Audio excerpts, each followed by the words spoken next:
Welcome to Dime to Diamonds. I'm Suzanne Porske. And I'm Mark Farquhar. This is being brought to you by Phoenix Financial Group, your pathway to financial success. Phoenix Financial Group provides full-service solutions for all your financial needs. We aim to be your comprehensive financial services provider, offering everything you need in one place. Well, welcome back to Dime to Diamonds. I am Suzanne Porske. And I'm Mark Farquhar, and this is brought to you by Phoenix Financial Group. Yes. Well, it's good to be back in the studio. Yeah, it is really good. We have fun guests today. We're not alone. I know. We have some excitement today. Yes.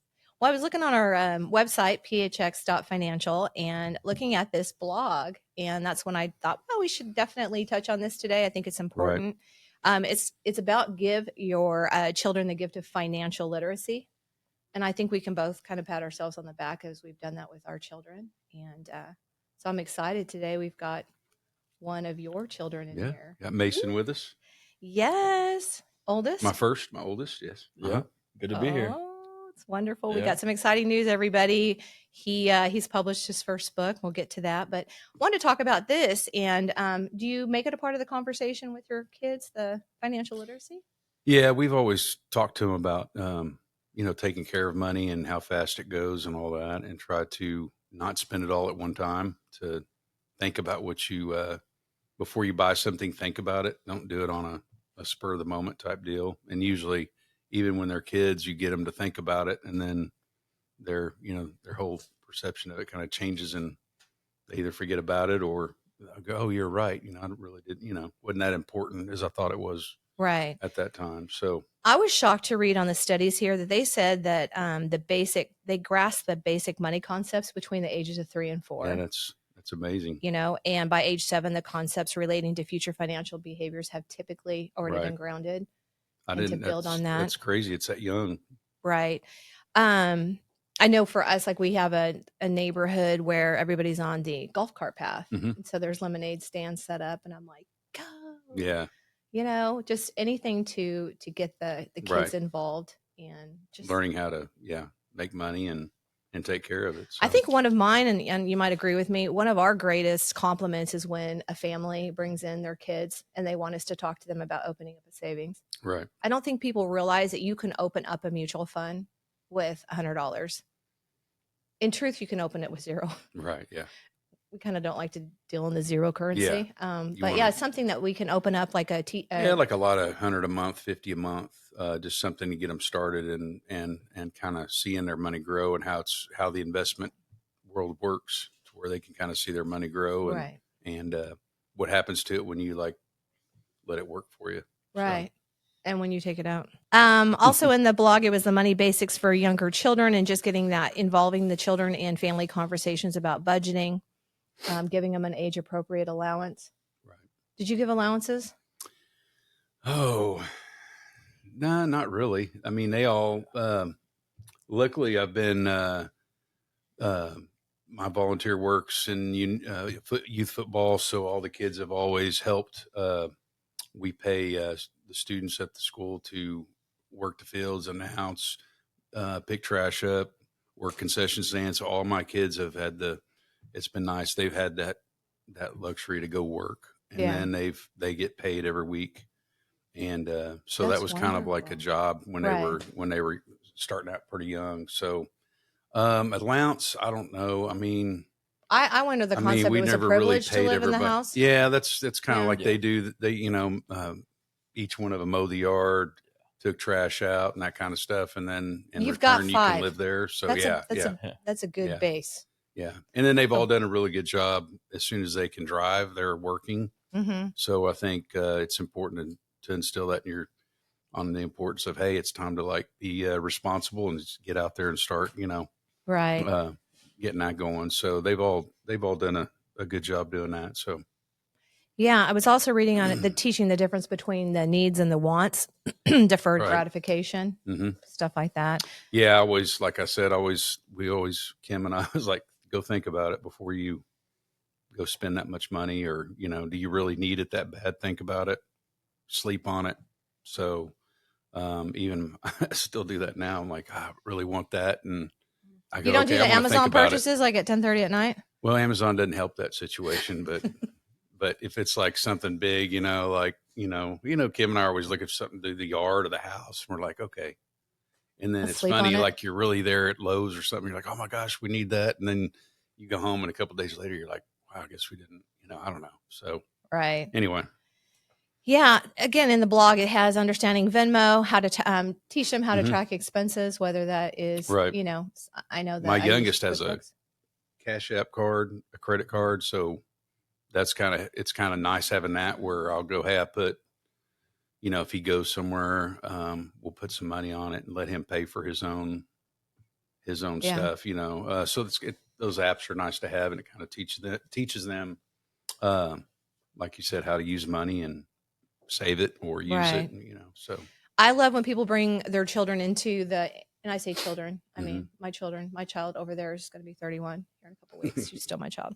But teaching them, having them come in and talk to them about how things, and I've had the parents go, wow, I didn't realize that they could put into a Roth at that age. You can put $7,000 a year.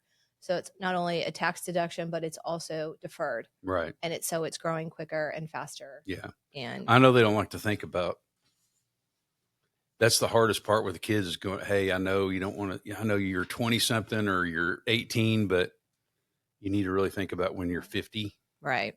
And they're like, and it's, I can still remember like, I'm never going to get there. I don't know, but it's so important to get them to get those habits now while they're in their 20s or late teens to start. I think I was telling you, my money. son-in-law, that's how his father had him go to ONG. He's like, you can come work here, but you have to put X amount of dollars away out of every paycheck. And he said he was not happy. Yeah. But when he left there to go to the fire department, he was happy. Right. You take $100,000 and you invest it in your retirement at a young age. Right. That's a lot. Yeah. So, again, we're going to refer you back to the website, phx.financial. And if we could ever be of any help to you or your family in any kind of education, we do have some seminars coming up. It's taxes and retirement in August, but we are open for any kind of appointments. Again, the reason we have these amazing guests today with us is one of them is your oldest, and he's been able to apply the financial literacy that you have, imparted on him. And I wanted to talk with him and just be of help to our client base that has children. Yeah, he's done a good job doing that. And then also what his book is helping people with money, like trying to help them, financially for college. So do I get to introduce him or do you get to introduce him? Go ahead. I'll let you do the honors. Oh, it's my pleasure. I'm so glad you're here, Mason. It's good to be here. When I saw your book online and on the social media, I was like, man, I think I texted him right away. I go, what? Is this just an ebook? I mean, is this done in Canva? He goes, no, it's a real book. He never says anything. He just comes in. One day goes, hey guys, I wrote a book, and we're like, what? Okay, tell us about your journey. Oh man. Well, it's kind of funny, like tying all that together. Cause a lot of it with the book in particular has to do with chasing dreams and just everything around that. And it kind of led from my journey into that. And you kind of talk about how you set your kids up to do that. Well, the reason I was able to kind of to chase my dream after football ended was because Dad helped me figure out how to save money. So that gave me opportunity to have enough money put back to kind of chase opportunities. I got to coach at OU. I wouldn't have done that. It took a big financial risk for me, but I was able to do that because I saved enough. And all of that came from habits I learned growing up. Yeah. And I want to say something, like watching the coaching world, especially when they're just starting out, they take every bit of their time up and they don't have any way to make any money. So when he had every opportunity, when he'd come home for the summer or something like that, or he'd do, I think one year you did fireworks. Yeah. He slept at a fireworks tent and I didn't know that was tough. Like you stayed at those tents for a couple weeks. And then, so he did that, they get a good chunk of money, and he's done an awesome job. He gets he saves money, and then because when he's in football season, there's no way to make any money. I mean, they pay you. I don't think there's any way to sleep. If I hear the schedule I'm sorry right. to interrupt, but I just wanted you to know that he has been amazing, because it's like he doesn't really have steady income coming in. Right. It's like, so he's done a really good job. So how did this? Okay, so you took your love and passion for football. And then what made you decide to write this phenomenal book on, because there's not a single person that I know or I've seen this, because when I talk about it, they go, there's a book on that, because it's not out there, that this information. Yeah. Well, I think that sprouted from like love and passion for people. I was starting to be a pastor at one point, and so that, with the competitive edge of football, kind of made this coaching gig kind of a good deal for me, to where it really met to what my purpose, I feel like, is. And so so put those two together, my love and passion for football, my love and passion for people. And throughout my journey, I was able to see, like, all right, well, I had this dream to play Division I football, and I wasn't able to accomplish that for whatever reason it might have been, but I was able to kind of see and hint at stuff that might have helped me on the way to do that. And so with that in mind, I started training kids. So like Dad said, I did a lot of extra stuff to make money. Well, I trained a lot of kids. I love doing that. Doesn't feel like a job at all. And so when I was doing that, kids started asking me, parents started asking me, how do you give me some advice on how to get my kid recruited? Because it is like a wild, college football is just like wild, wild west when it comes to like rules. There aren't a lot of rules when it comes to recruiting and stuff like that. And if there are rules, they're getting broken. And so just to have someone on the inside kind of be a guide for people, and allowing that, like kind of just having a hand of like, hey, hinting at this, just kind of guiding them through that. And so I actually wrote this as like a little like PDF document at first, and I just kept adding to it as I did that. So if I heard something in the recruiting room as I was growing up and coaching at OU or coaching at TU, and I thought it was something that was interesting, I would throw it in the book, and then it kind of organized itself. And before you knew it, I looked back at the PDF and I was like, this is 100 pages. So this can be a book. This can be easy accessible to anyone that really wants it. And so to have that audience and kind of be able to push that out to kids that might need it, to where they can maybe achieve their dreams like I didn't get to. And so really it's all about chasing dreams. And I was luckily able to find purpose in another dream, and coaching at the D1 level. And so through my experience, I was able to coach in high school. I was able to play Division II football, coached in high school. Then I was able to coach big time at OU, and then coach at a smaller G5 at Tulsa. And so kind of getting a full round experience in almost every level of football is giving me a good advantage. So if I hear you right, you just watched to see where God was working, and then you joined him there. Yeah. And then and then you took all the steps. That's what I love to hear. Like, you just started doing the journaling. Yeah. Your and PDF you've been document. through both. I mean, he's been through both. He's been recruited. He's gone through that whole process, and now you're recruiting. Yeah, he's recruiting players. So it's kind of seeing every aspect of it. Seeing, and that was another thing. Is like I'm recruiting guys, and then they're doing one thing. I'm like, you probably don't want to do that, and don't waste your time on that, because I know like we went through it kind of blindly. Is I was the oldest, and recruiting is a lot different even from whenever I was in high school, and so then it was different from whenever Dad was getting recruited, and so to really see the difference there, we kind of went into it blindly, not having advice or having someone that like helped us out. A lot of high school coaches help out with that, which is good. But do they really know? I mean, you're the recruiter. Yeah, sometimes they don't even know. And honestly, it's different for everybody. But their things on their season and all that. And they've got how many 80 kids, and they don't really have time to like, hey, let's sit down and talk about 100%. Your plan. Yeah.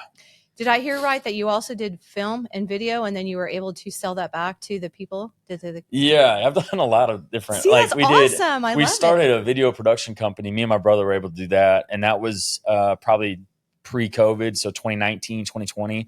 So whenever I was coaching, actually 5 years ago, I made a post it popped up on my memories that I decided to go like fully into coaching, and I felt like that was my ministry instead of being a pastor, and so. Whenever I saw that, which is pretty cool, there's been a lot of like side gigs on the way, and so kind of finding purpose in all those has been cool as well. So yes, when someone reads your book, what are they going to get out of it?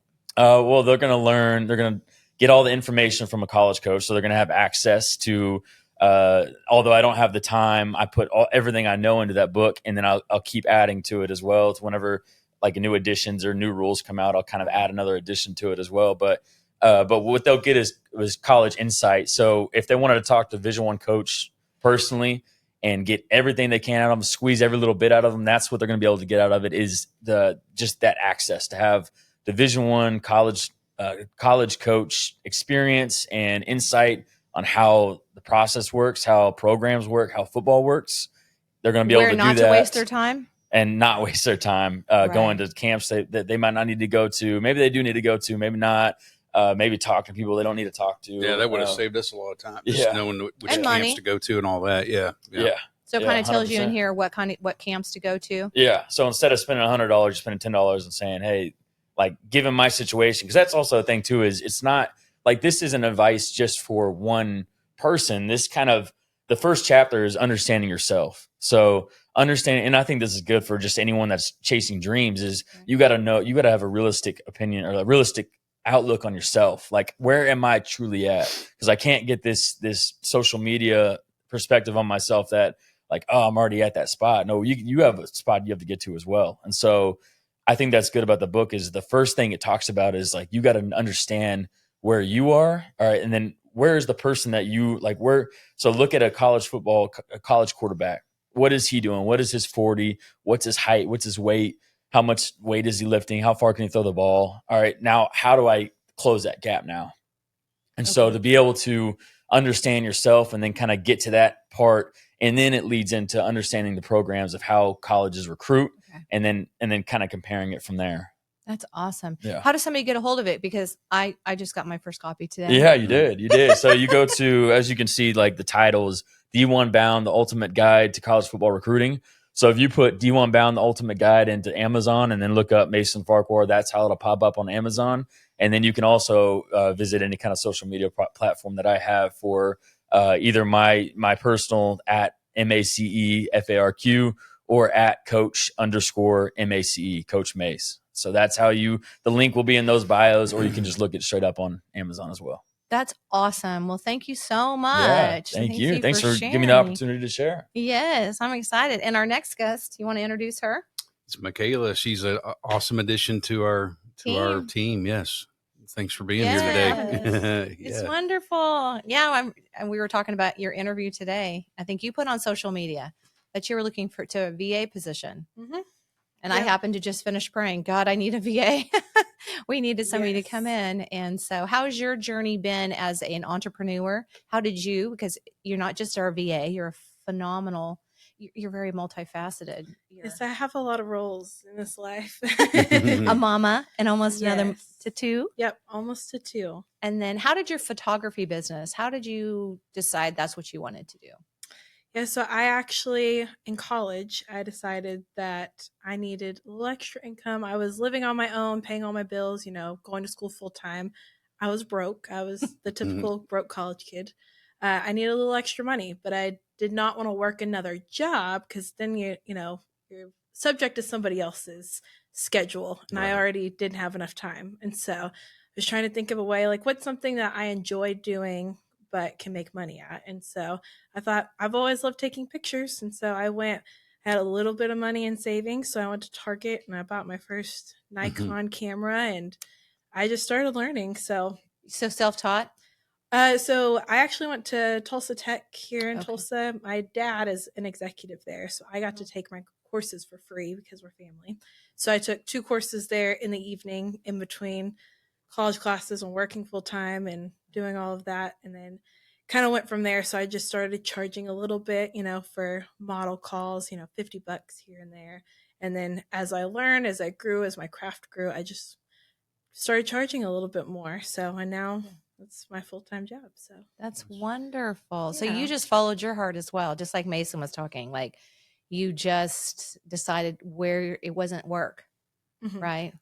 Well, it's been a little bit of a journey. After I graduated college, I went and taught for a few years, which we need teachers, but it was not my calling. Right. And so throughout that, I continued to have my business and continued to grow it. And so when I had my son and decided I can't be in the classroom anymore, I need to be with my family, I had that to fall back on. And so that's kind of, I just took a leap of faith, and here we are. So that's what's cool about these 2 stories, is they do what they have to do to get to where they want to go. Like they'll go do these other side jobs or, Right. something to get them through. So it's pretty cool seeing their determination. Well, and that's what I love. And that's when, like when our clients will say, hey, what do I do?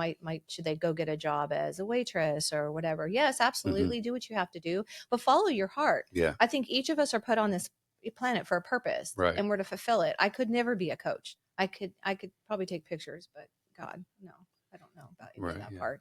But I know what my place is, and it's financial literacy and helping people. And just like with you. Yeah. And it's following our heart and doing what's before us. Is there any tips that you would give somebody in like starting? Just start. Don't overthink it. Yeah, I think like you have a passion. I think it's important to follow that. I think that for one, when you can, it's good to scratch and claw however you can to get to figure out what your path is. And then once that path is set, it's all in from there. And so when you go all in and you just kind of trust the opportunity and pray a lot. And Did you have God. Obstacles at all? Oh yeah. Yeah. Well, like Dad said, we were selling fireworks and they were all in Destin. And I think we had like 2 more days left. So I'm sitting there in like Shoto, Oklahoma, and just sitting there like, what am I doing? I stayed one night and I was like, oh my goodness. So it was that. I mean, you have like miserable parts like that. I sold, helped my buddy out and like actually packaged like baby blankets and warehouse. Like, so you're sitting there like, is this dream worth it right now? And so kind of going through that, you're going through the obstacles. And I think that you kind of find yourself within that, and then it makes you a better person because you kind of learn lessons out of it. And then like everything in this book, you kind of compact everything, all the lessons that you learn, and then you teach the next guy.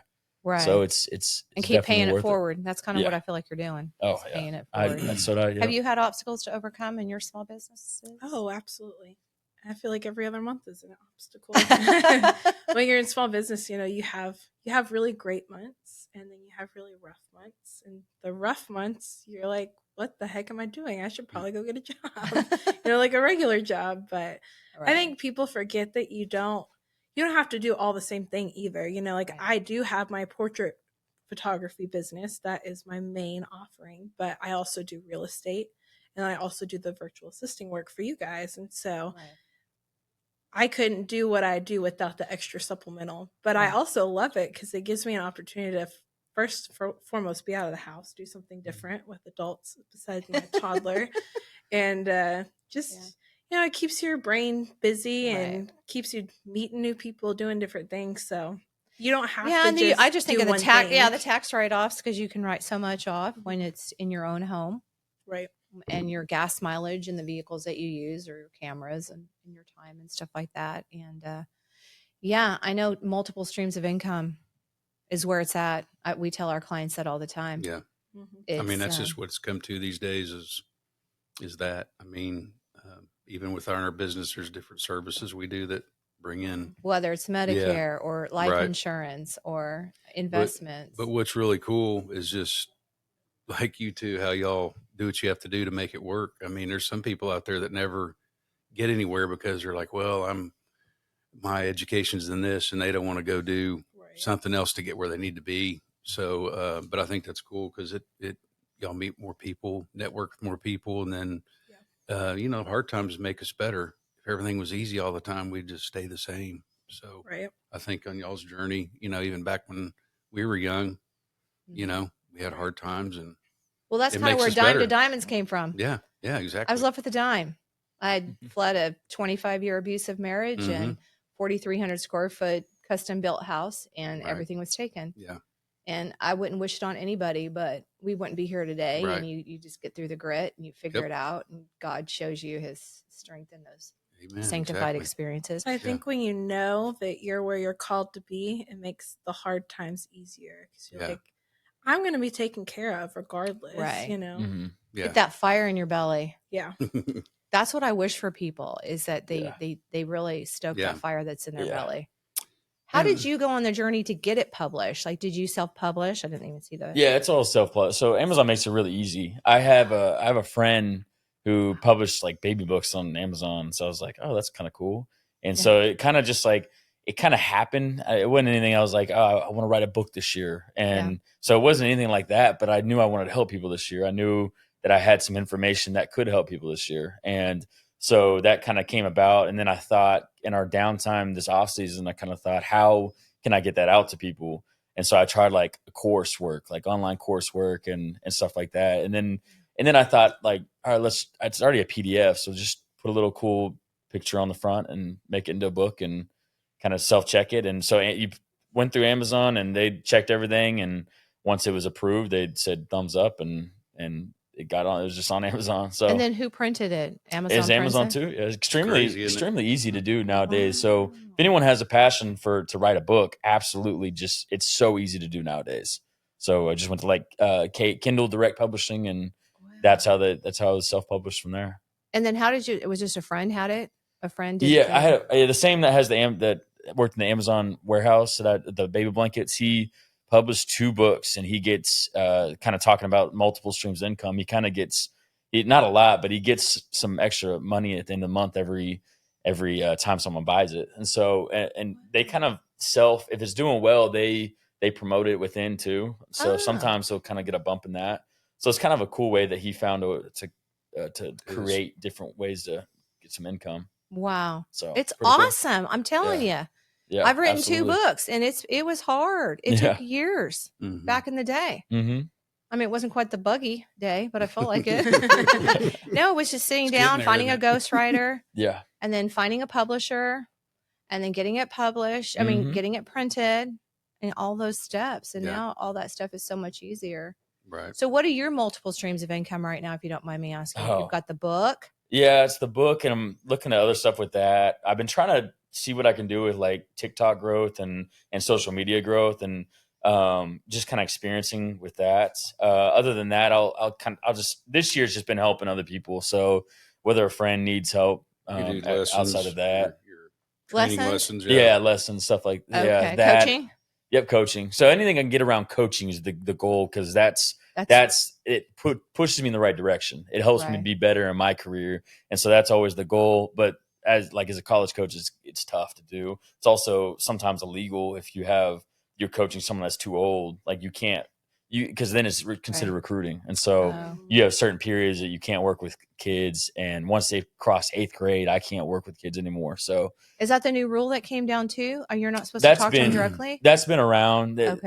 Recruiting rules shift all the time. So that's another thing. That's why the book has to have different editions. Can't train them, but they can get paid money. Isn't that weird? Yeah. Yeah.